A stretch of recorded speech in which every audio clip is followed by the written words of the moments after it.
কোনো একটি সম্পত্তি নিয়ে মালিকানা দ্বন্দ্বের ভিত্তিতে দুই পক্ষ অর্থাৎ দুই পক্ষ সম্পত্তিটির মালিকানা দাবি করছেন, এই মর্মে আদালতে যদি কোনো মামলা দায়ের করেন, তাহলে এই যে মামলা, এই মামলা চলাকালীন অবস্থায় এই মামলার দুই পক্ষই বাদী বিবাদীর কোনো পক্ষ কি ওই সম্পত্তিটি অন্য কোনো তৃতীয় ব্যক্তির কাছে হস্তান্তর করতে পারবেন কিংবা বিক্রয় করে দিতে পারবেন?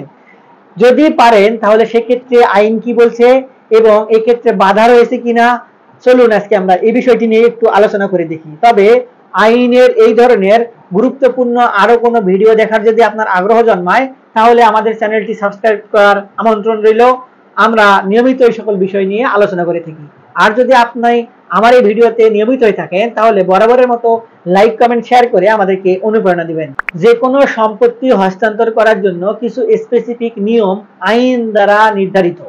এখন সম্পত্তি ক্রয় বিক্রয় করতে গেলে সেক্ষেত্রে যে সকল নিয়ম কানুন মেনে ক্রয় বিক্রয় করতে হয়, সেগুলো কিন্তু সচরাচর আমরা সকলেই জানি। ধরুন রহিম করিমের কাছে একটি সম্পত্তি বিক্রয় করবে, এক্ষেত্রে রহিমের কিন্তু ওই সকল সম্পত্তির মালিকানা রয়েছে, দখল রয়েছে, আনুষঙ্গিক সকল ডকুমেন্ট ঠিকঠাক রয়েছে। এখন করিম কিন্তু সেই সকল ডকুমেন্ট চেক করে তারপরে নির্ধারিত দামে ওই সকল সম্পত্তি ক্রয় করে পরবর্তীতে দলিল তৈরি করে সেগুলো কিন্তু নিজের কাছে হস্তান্তর যোগ্য হিসেবে গ্রহণ করতে পারেন। এখন এক্ষেত্রে তার কিন্তু কোনো ধরনের সমস্যা হওয়ার কথা না। তবে কোনো ক্ষেত্রে যদি যে সম্পত্তিটি ক্রয় বিক্রয় হওয়ার কথা ওই সম্পত্তিটি নিয়ে আদালতে কোনোভাবে মামলা চলমান থাকে, অর্থাৎ সম্পত্তি একটি কিন্তু সম্পত্তিটি নিয়ে আদালতে মালিকানা সংক্রান্ত মামলা চলমান রয়েছে এবং আদালত থেকে কোনো নির্দিষ্ট করে কোনো ধরনের রায় কিংবা আদেশ প্রদান করা হয় নাই, তাহলে সেক্ষেত্রে কি সম্পত্তিটি হস্তান্তর করার জন্য বৈধতা পাবে কিংবা সম্পত্তিটি যদি ওই মামলা চলাকালীন অবস্থায় কোনো ব্যক্তির কাছে বিক্রয় করা হয়, তাহলে সেই ব্যক্তি কি ক্রয়সূত্রে সম্পত্তিটি ভোগ দখল করতে পারবে? এক্ষেত্রে কিছু নির্দিষ্ট কিন্তু নীতিমালা রয়েছে। এক্ষেত্রে সম্পত্তি হস্তান্তর আইনের 52 ধারায় স্পষ্টভাবে এই সম্পর্কে নীতিমালা গ্রহণ করা কিংবা নির্দেশনা প্রদান করা হয়েছে এবং যেটিকে বলা হয় ডক্ট্রিন অফ লিসপেন্ডিস। এখন এই নীতিমালার আলোকে সম্পত্তি কিন্তু হস্তান্তর করা যায়, সেক্ষেত্রে কিছু নির্দিষ্ট বিধিমালা কিংবা নীতিমালার অনুসরণ করতে হয়। ধরুন কোনো একজন ব্যক্তি সম্পত্তির মালিকানায় রয়েছে, ভোগ দখলে রয়েছে, কিন্তু ওই সম্পত্তি রিলেটেড মালিকানা সংক্রান্ত আদালতে অন্য একজন ব্যক্তি মামলা দায়ের করেছেন। এখন দুই পক্ষের মধ্যে মামলা আদালতে চলমান রয়েছে, কিন্তু যে ব্যক্তি সম্পত্তিটি ভোগ দখল করছেন তিনি চাচ্ছেন সেই সকল সম্পত্তি তিনি বিক্রি করে আরেকজনের কাছে হস্তান্তর করবেন, তার কোনো একটি প্রয়োজন। এখন এক্ষেত্রে সম্পত্তিটি কিন্তু তিনি ওই তৃতীয় যে ব্যক্তির কাছে হস্তান্তর করতে চাচ্ছেন, তাহলে তিনি কিন্তু সম্পত্তিটি হস্তান্তর করতে পারেন। এক্ষেত্রে যে ব্যক্তি সম্পত্তির মালিকানা সংক্রান্ত বিষয় নিয়ে আদালতে মোকদ্দমা দায়ের করেছেন তিনিও কিন্তু সম্পত্তিটি হস্তান্তর করতে পারবেন। তার ক্ষেত্রে কিছু নীতিমালা কিন্তু আরেকটু কঠিন, অর্থাৎ সম্পত্তিতে তিনি যেহেতু ভোগ দখলে নেই, সেক্ষেত্রে কিন্তু তার সম্পত্তিটি অন্য কারো কাছে হস্তান্তর করাটা অতটা সহজ নয়, কিংবা সম্পত্তিটি যদি তিনি হস্তান্তরও করে দেন অর্থাৎ অন্য একজন ব্যক্তির কাছে বিক্রয় করে দেন, মালিকানা পাবেন এই ভিত্তি ধরে, তাহলে সেক্ষেত্রে কিন্তু সম্পত্তিতে সেই সকল ব্যক্তি অর্থাৎ যার কাছে বিক্রয় করে দিলেন তিনিও কিন্তু পরবর্তীতে মামলার রায় সাপেক্ষে সম্পত্তিটির মালিকানা অর্জন করতে পারেন। কিন্তু যে ব্যক্তি সম্পত্তিটির ভোগ দখলে রয়েছে তার ক্ষেত্রে কিন্তু কিছু নিয়ম শিথিল করা হয়েছে, অর্থাৎ তিনি যদি সম্পত্তিটি তৃতীয় কোনো ব্যক্তির কাছে হস্তান্তর করতে চান, তাহলে তার কাছে কিন্তু একটি বিষয় উপলব্ধিতে থাকতে হবে, অর্থাৎ সম্পত্তির যে সংক্রান্ত মামলা আদালতে চলমান রয়েছে এই সংক্রান্ত বিষয় নিয়ে তিনি ওই ক্রয় বিক্রয় নিয়ে কোনো ধরনের প্রভাব ফেলতে পারবেন না। অর্থাৎ ওই ক্রয় বিক্রয় কিংবা হস্তান্তরটা এমন ভাবে হতে হবে যেন সেটি মামলার যে বিষয়বস্তু আদালতে চলমান রয়েছে সেই বিষয়বস্তুর উপর কোনোভাবে প্রভাব না ফেলে। তবে আরেকটি বিষয় গুরুত্বপূর্ণ, সেটি হচ্ছে সম্পত্তিটি যখন হস্তান্তর করা হবে তখন থেকে তিনি কিন্তু সম্পত্তিটির মালিকানায় গ্রহণও করতে পারবেন, ভোগ দখলও করতে পারবেন।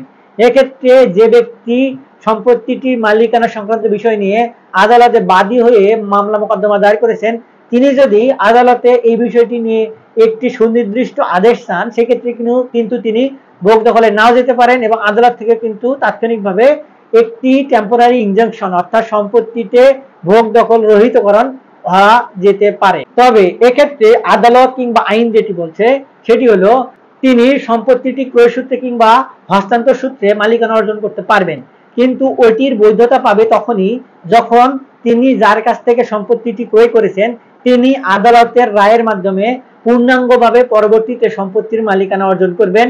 তখন এক্ষেত্রে এই যে সম্পত্তিটির মালিকানা আদালত থেকে প্রদান করা হলো, পরবর্তীতে তাৎক্ষণিকভাবে আবার দলিল তৈরি করে কিংবা হস্তান্তরযোগ্য কোনো ডকুমেন্ট তৈরি করার প্রয়োজন নেই।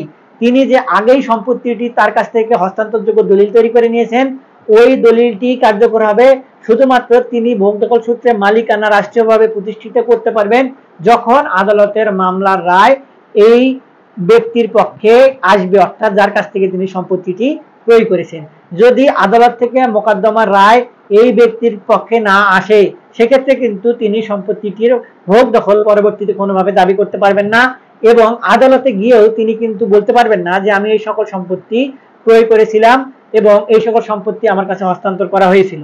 তবে যদি কোনোভাবে এই মামলার বিষয়বস্তু গোপন রেখে সম্পত্তির মালিকানা হস্তান্তর করা হয় এবং আপনি যদি কোনো খোঁজ খবর না নিয়ে সম্পত্তিটি ক্রয় করেন এবং পরবর্তীতে দেখলেন যে আদালতে মামলা চলমান রয়েছে এবং ওই সকল সম্পত্তির পরবর্তীতে ওই যার কাছ থেকে ক্রয় করেছেন তার পক্ষে রায় আসে নাই কিংবা তিনি সম্পত্তির মালিকানা পায় নাই, তারপরে কিন্তু আপনি আদালতে গিয়ে কোনোভাবে এই বিষয় সম্পর্কিত মামলা মোকদ্দমা কিংবা আর্জি জানাতে পারবেন না যে এই সকল সম্পত্তি অনুকূলে মামলা রয়েছিল, এটি আমাকে না জানিয়ে সম্পত্তিটি আমার কাছে হস্তান্তর করা হয়েছে। এক্ষেত্রে আপনার কোনো ধরনের আর্জি শোনা হবে না, আপনাকে কোনোভাবে এই সকল সম্পত্তির মালিকানা বুঝিয়ে দেওয়া হবে না।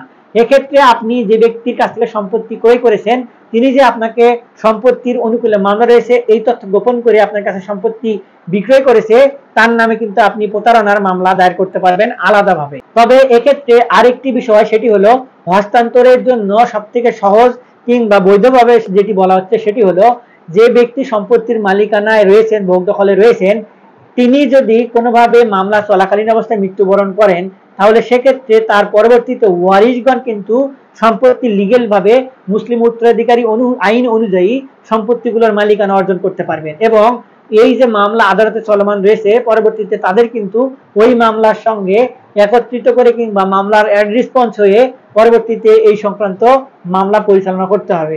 কিন্তু যে সকল ব্যক্তি ক্রয় সূত্রে মালিকানা অর্জন করবেন পরবর্তীতে ওই যে বিক্রেতা অর্থাৎ যে ব্যক্তি আগে মালিক ছিল যিনি মামলার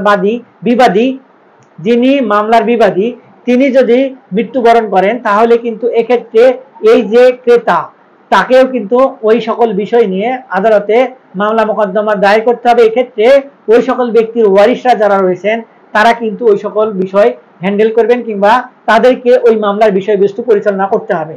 এই হচ্ছে বিষয়। এই সকল বিষয় মেনে যদি কোনো ব্যক্তি এই মামলা চলাকালীন অবস্থায় কোনো মামলা সম্পত্তি ক্রয় করতে চায় কিংবা কোনো সম্পত্তি গ্রহণ করতে চায় সেটি কিন্তু পারবে। তাছাড়া এই নিয়মাবলীর বাহিরে গিয়ে কোনোভাবে সম্পত্তি গ্রহণ কিংবা যদি কোনো ব্যক্তি ক্রয় করে তাহলে কিন্তু তার যে ক্রয় বিক্রয়ের যে ব্যাপারটি ওই মালিকানা সংক্রান্ত বিষয় পরবর্তীতে কিন্তু টিকবে না। আশা করি আপনারা এই বিষয় সম্পর্কে একটু হলেও ধারণা পেয়েছেন। যদি আরো কোনো বিষয় নিয়ে জানতে চান কিংবা আরো এই বিষয় নিয়ে কোনো কিছু জানার থাকে তাহলে আমাদের ভিডিওর নিচে কমেন্ট বক্স রয়েছে, সেখানে কমেন্টস করবেন, আমরা আপনাদের প্রশ্নের উত্তর দেওয়ার চেষ্টা করব। আর যদি আপনারা আরো বিস্তারিত জানতে চান তাহলে ইন্টারনেট রয়েছে, ইন্টারনেটে সার্চ করুন সম্পত্তি হস্তান্তর আইনের 52 ধারাতে এই বিষয়টি কিন্তু সুস্পষ্টভাবে বর্ণনা করা হয়েছে। আজকে এ পর্যন্ত, দেখা হবে সামনে নতুন কোনো ভিডিওতে। ততদিন পর্যন্ত ভালো থাকবেন, ধন্যবাদ।